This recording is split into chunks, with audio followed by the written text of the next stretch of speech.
സ്മയ്യാ നിസ്കന്ദ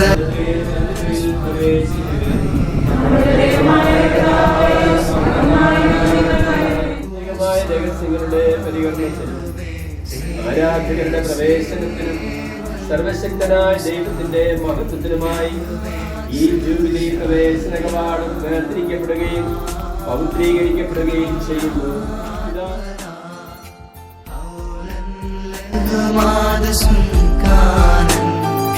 يوم